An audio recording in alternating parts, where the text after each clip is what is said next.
evening, ladies and gentlemen. I'm Sunena, and on behalf of Dun & Bradstreet and HP Inc. India, it gives me a great pleasure to welcome you here at the launch of our publication, Digitizing India, Empowering India, a compendium on national e-governance initiatives for 2016. We will now start the proceedings with the welcome address, and please put your hands together to welcome Mr. Jorge Fortun. On behalf of Dun & Bradstreet, I extend my warmest welcome and sincere thanks to all of you and your presence tonight in this great event. It is a privilege for me to be with you in India to release of our publication, Digitizing India, Empowering India, a compendium of national e-government initiatives that started this year in 2016. At Dun & Bradstreet India, we have been tracking the country's growth story over the years. Current scenario is even more interesting and exciting, since India is today the world's fastest growing major economy in the world, even outpacing China. I can see that the focus of current government on enabling businesses and fostering a positive investments in the climate with a strong catalytic and boost for the growth in this economy. India is fortunate that its leadership realized the potential of technology and initiated the Digital India program. The vision of this program is laudable, since it aims to transform India into a digital empowered society. At Dun & Bradstreet, we believe it is our responsibility to study and catalog the success that India is making in all fronts. As part of this endeavor, we have compiled a compendium to highlight various initiatives taken by the 44 MMPs. This publication profiles the objectives, initiatives, and achievements of the project that have been initiated by each of the 44 MMPs. We believe that this compendium, once released, would serve as a single reference point for multiple stakeholders in India. Dun & Bradstreet is a 174-year-old organization with presence in more than 200 countries around the world. We had the privilege to have 4 U.S. presidents, including Abraham Lincoln, that worked with us. With world's largest commercial database with over 250 million companies' records, our mission is to grow relationships with companies through data, insight, and analytics. I am confident that the content in this publication will help connect global investors to India's growth story and showcases that is going to embrace and propose higher growth in the country's commitment to digitize the entire world. As I conclude, I would like to applaud all the MMPs and thank people associated with them for their critical role in transforming India into a digitally empowered society. I would like to thank HP for their commitment to Digital India and for making tonight's event possible. Thank you all for joining us for this event today, and I hope that you will have a great evening ahead. Thank you very much. Ladies and gentlemen, please put your hands together to welcome Shri Muktesh Pardeshi. Good evening, ladies and gentlemen. Passport Seva program is a global, universal, and comprehensive program. Indian citizen, whether you apply in Manipur or apply in Mexico, where I am proceeding on ambassadorial assignment, they are all serviced by a single platform called Passport Seva program. In 2015, we have rendered 12 million passports. We are third in the world now. When I joined this assignment in 2010, we did only 6 million passports. And when I'm winding up, in 5 years' time, we have been able to have 100% growth.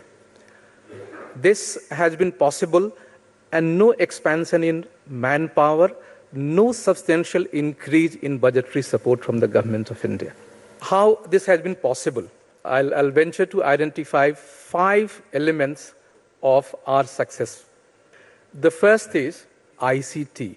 We have taken advantage of smartphones, and we have two apps, one for the citizens, and recently on the eve of Republic Day, the government has also unveiled a separate mobile app for the police department.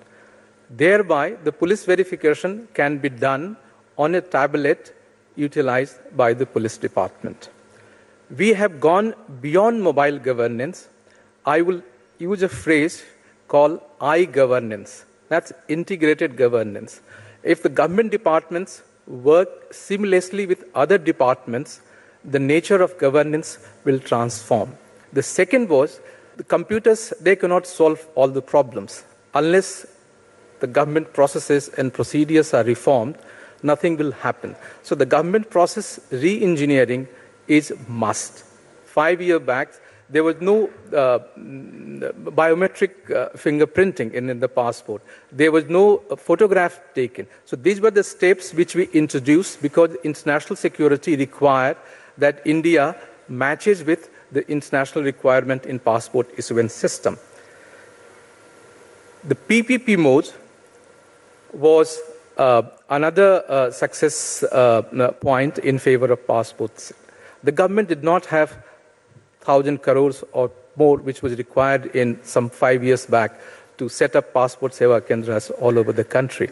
So herein lied the benefit of the PPP. So private partner, they invest upfront, and the government reimburses the service provider on a quarterly basis, subject to satisfaction of service level standards. The fourth aspect which was in our favor was the change management.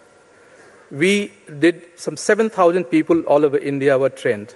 Not only the passport officers and TCS employees, we also trained people from the police department. We also trained people from the common service center who are working with us in rendering online services in the rural areas. And final point, which I would say was the most important, there has to be robust, dynamic, and swift implementation. Though the cabinet approval was given in 2008, the real work started in May 2010, when some of the sites were done on pilot. In 25 months, we created 77 centers across the country, and that's a national benchmark for project execution in the country. In e-governance field, unless we change ourselves on incremental basis, nothing will succeed. So we have to keep pace with the advancement in technology. We have to keep pace with the reforms in the government sector which might be happening. Thank you very much.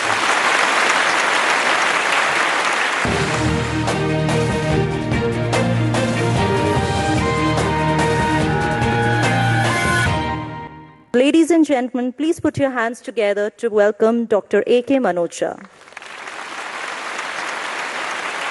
Honorable Chief Guest, Prasad Sahab, and my dear friends, you must all have dealt with IRCTC as buying railway ticket. So I would like to repeat the story of IRCTC. As you can see, we started with 29 tickets, about slightly more than a decade back. And this year, on 1st of April alone, we handled more than 13.45 lakh tickets in a day. The total internet bookings have increased from 68 lakh tickets in 2006-07 to 18.3 crore tickets currently. And this year, we are likely to touch 20.40 crores. We handle about close to about 14,000 tickets per minute is our capacity. It has gone up to 18,000. Hits during that time go up to 3 to 5 lakhs in a minute's time. We have been able to handle that. And our site was virtually on the crash because we have to pay advance money to Ministry of Railways. Every morning we pay 60 crores to Government of India, Ministry of Railways. At that day, since it broke all barriers by about 2.5 times, we had to take a special permission to continue because banks also get closed and RTGS was not working. Earlier, there were long queues for the ticket. Now a lot of counters are vacant. The concept of online booking and cancellation anytime, anywhere is available on e-ticketing. It saves travel time, it avoids queues and exertion, It's a paperless form. Multiple online payment options are there, and like cash cards, mobile wallet, and net banking. Convenient for visually impaired also. That has been also added, and for differently abled and senior citizen. And we are in the process of making it multilingual also. You can book from anywhere, and it saves the social cost like an environmental cost also. We have sell about 5.5 lakh tickets on any single day on an average basis for the whole year. Daily users are 3.2 million, and we save about 3,25,000 man days of public. Money terms may mean about 2,300 crores at the rate of rupees 200 per day. A daily saving of about 6,50,000 paper tickets, which is equivalent to about 230 crores rupees at the rate of rupees 10 per ticket if you take, and saving over 5,000 reservation clerks, which means another 300 crores, and saving over 2,500 PRS counters all over Indian Railways. We are doing a lot of other activities. Like I said, water vending machine, we are going to start 2,500 by this year end, and March 17. 250 will be ready. All of 50 have been installed, 50 are in the process of commissioning within the next few days. Then we are settling about 20 executive lounges we have tendered. And skill development training we have given. We have trained auto and taxi drivers also. We are doing customer handling complaint system. Then flight packages have been launched to both national as well as international destinations. Airline tickets we are handling about 2,200 per day.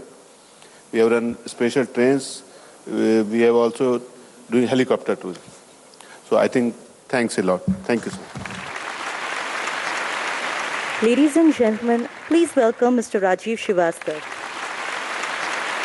Honorable Minister, members on dais, and my respected guests. Let me just give you a very, very quick snapshot, because I think we are in a very good time from a global perspective.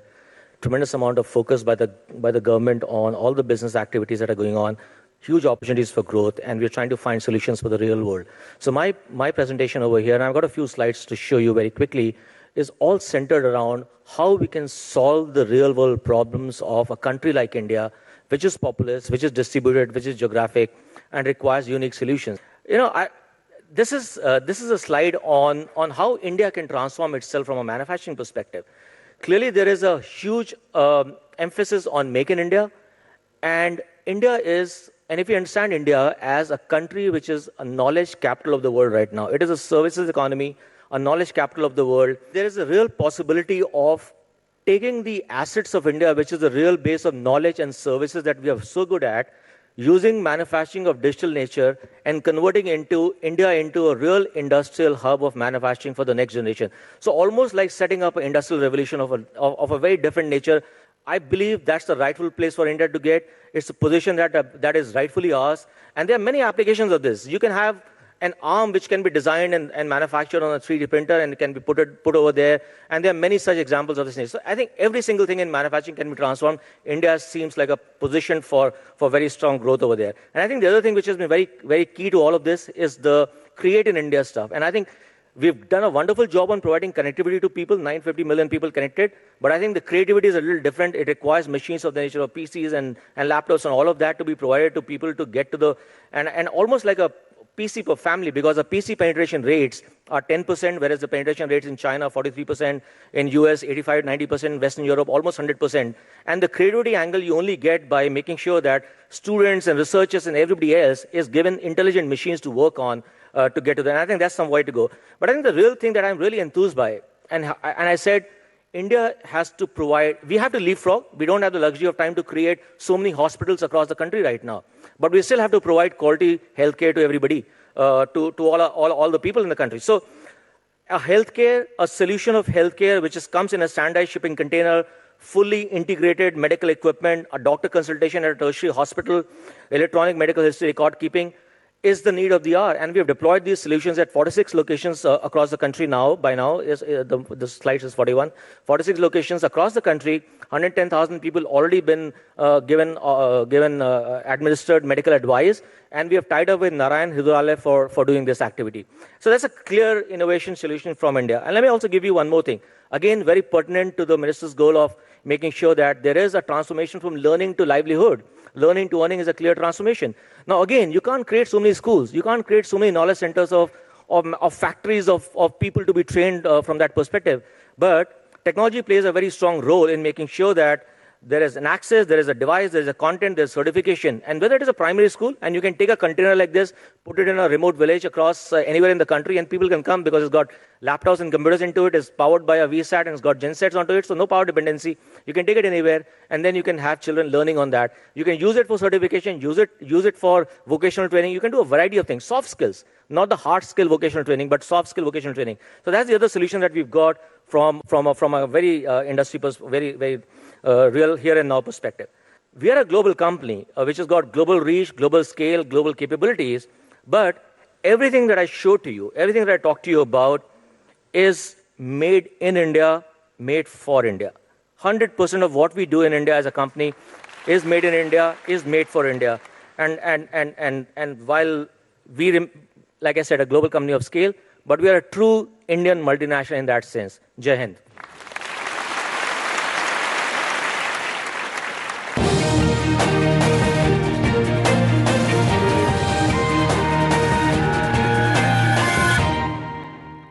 Ladies and gentlemen, please put your hands together and welcome Shri Ravi Shankar Prasad. Distinguished gentlemen on the podium, ladies and gentlemen, India's story needs to be told. And India's story is truly important in the field of digitization. Every government comes with various programs, but certain programs become transformative. They transform the country. Programs like Digital India, Make in India, Skill India, Startup India, Smart Cities are all designed to create a knowledge economy for India. And as I've always stated, Digital India is more for the poor and underprivileged. We wish to make the digital divide seamless. What we are doing, we are basically doing three things. Under Digital India, we are creating a digital architecture, infrastructure for utility of citizens of India. We are connecting more than 250,000 Gram Panchayat cluster of villages by optical fiber network. What is our goal? Our goal is to bring e-education, e-health, e-entertainment for every Indian in the rural part of India in the hinterland. The second thing in terms of digital infrastructure which we are doing is basically to create digital platform at the cutting edge base of India. And the second is common service centers. These are small outlets which are doing e-ticketing, making passports, electricity bill, banking, insurance. They are acting as banking correspondents for almost 1 crore 20 lakh per day, more than 10.5 million rupees which they are handling with. The third, which I have started, BPO's call center in small towns of India. I asked my department to have an expression of interest to gauge the mood of the country about the acceptability of this initiative. Ladies and gentlemen, I am very happy to share with you that against 48,000 seats, 78 companies showed an expression of interest for 1,25,000 seats at 190 locations in India. And the third cutting edge base of this digital infrastructure is the giant network of our postal services. We have got 156,000 post offices in India, out of which 125,000 only are in rural or semi-rural areas. I'm going to get them digitized. I put up very strong initiative for digital core banking solutions in my branches, main branches and sub-post offices. And I'm happy to tell you, in 1 year, 5 months, the digital core banking number of post offices of India has surpassed the State Bank core banking solution number. That's the scale which we are working with. We have got a permission in principle for payment bank, which we are going to launch by next March. And just in principle approval have been done. And I want to share with you 60 international and national consortium from World Bank to Barclays to Citibank to Templeton to all the banks of India want to partner with postals for third-party deliveries. I said, go ahead, encash the opportunity. I pushed the postal department into e-commerce. Postal department is like a withdrawn child in a family, more than 200 years old.